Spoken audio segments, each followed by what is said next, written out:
obviously the game didn't go how we wanted it to. We played a very physical Marshall team that was very well coached by Doc Holliday.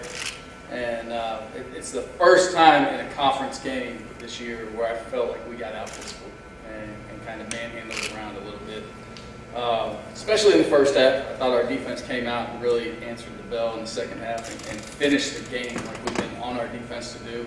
We think there's really big things in our defense's future. And really appreciate how they competed in the third and fourth quarter until the very end.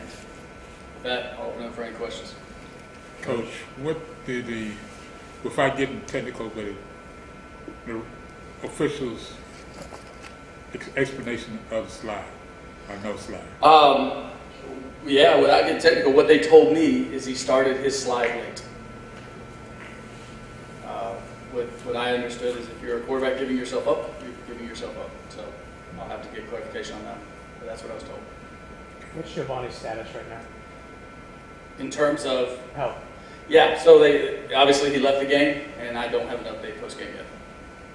What do you think he provided the offense while he was out there? Not just a spark, because obviously he did that. He had a little edge to him. I thought when plays broke down, he was able to move the sticks. I gave him an old Bill Walsh quote yesterday that when the offense is humming, the quarterback moves the sticks at least twice with his feet. And he did that for us today. In situations where things broke down or some quarterback design runs, I thought he was very, very good at. Coach, we made it clear last week that changes were coming to the offense. We saw nearly an identical result in the scoreboard today, but how would you assess these changes that you tried implementing in practice this week and how they worked today? Yeah, I think that's a very fair question because the result does appear with the same number. I guess one more point than we had the last week, but it felt different. It felt like we were moving the ball. It felt like we were more efficient until we got to that situation late in the fourth when we just had zero success. I think we went 1 of 9 with Tom and 3 sacks. So that was familiar. But I think when Giovanni was in there, the offense looked and felt different. I think our team has confidence in him, and I have a lot of confidence in him. I have confidence in his ability as well as what he brings to the table and how he commands the offense when he's in there. And I think this week was awesome for our team to get to see him in the huddle virtually every snap. How does Giovanni's performance maybe affect how you're going to go about that position in the next 3 games? Yeah, I don't know that I can give you a definitive answer. I want to see the film, and obviously we have a bye week to work. But you can see that our offense had some life today, whereas last week I didn't feel it did. So those are the positives. I felt that our offense with him in there had life. What made you go with Tom after it looked like Giovanni was shaken up? That was a decision that if Tom was ready to go, we wanted him to be the guy that was going to take the next snap, if he would. I think where I got with this offense last week was the definition of insanity. I know what we're doing, the way we're preparing these guys is the right way. But to do the same thing over and over and expect different results just became crazy. And that became personnel as well as anything we could simplify scheme-wise. Coach, one of your rules is not for the defensive secondary not to let the ball get over their head. Obviously broke down today several times. You know why that happened? Because we've been pretty good about that the last few games. Yes, sir. And to be honest with you, I can only think of one where the ball really went over our head. There were some catch and run opportunities that the offense had. The one that's sticking in my mind right now was right after we scored the touchdown. And obviously that was a game-changing play. Defensively, we were induced. We had the opportunity. We should have been in great position to stop that throw, and we did not execute. Coach, Giovanni opened the game 8 of 9 at halftime. Second half, we weren't seeing as many passes, and the quarterbacks finished the game, I think, 3 of 17.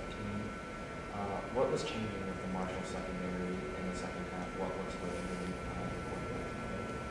quarterback? That's a great question. There was a couple more shots taken in the second half, and that obviously will have a lesser efficiency attached to it in many cases. So that's part of it. I thought what we did and the designs we had in play calls early on were awesome for Giovanni to get comfortable, and I think he did get comfortable. I couldn't, without watching the film, really explain to you what was different in the second half. Giovanni obviously, like you said, provided a spark, but it's been really Rosner and Trammell in the passing game.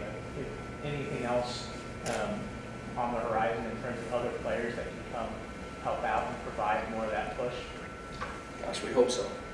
You know, there's a couple people we're hoping to get healthy, and as you go into a bye, that's going to be one big thing that we look at is who can come and play these last 3 games that maybe hasn't played as much. It's also why we recruit like crazy. But yeah, those are the 2 that we lean on the most. There's no question about it.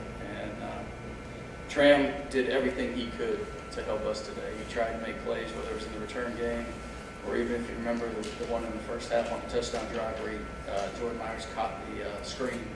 Tram blocks this guy out of bounds on their sideline. So he is fighting the way we want him to. He's behaving and acting like a captain.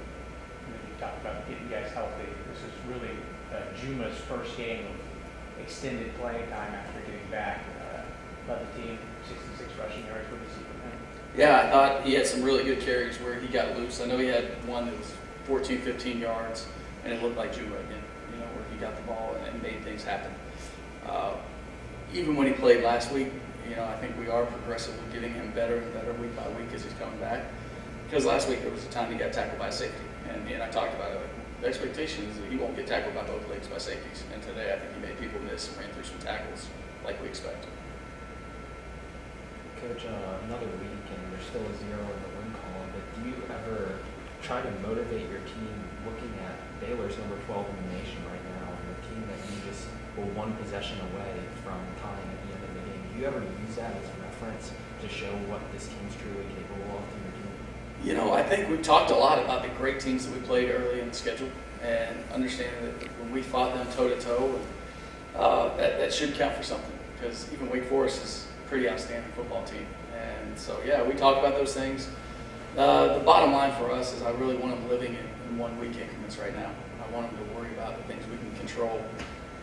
As cheesy as it is, I showed them a video of the Lion King where Rafiki hits him over the head. And, you know, it's in the past. And that's what we're trying to make them understand. Like, we can't worry about that. We better learn from it, but we better move forward, too. And honestly, that's all I talked about in the locker room, you know, is nobody wants to work and not get paid.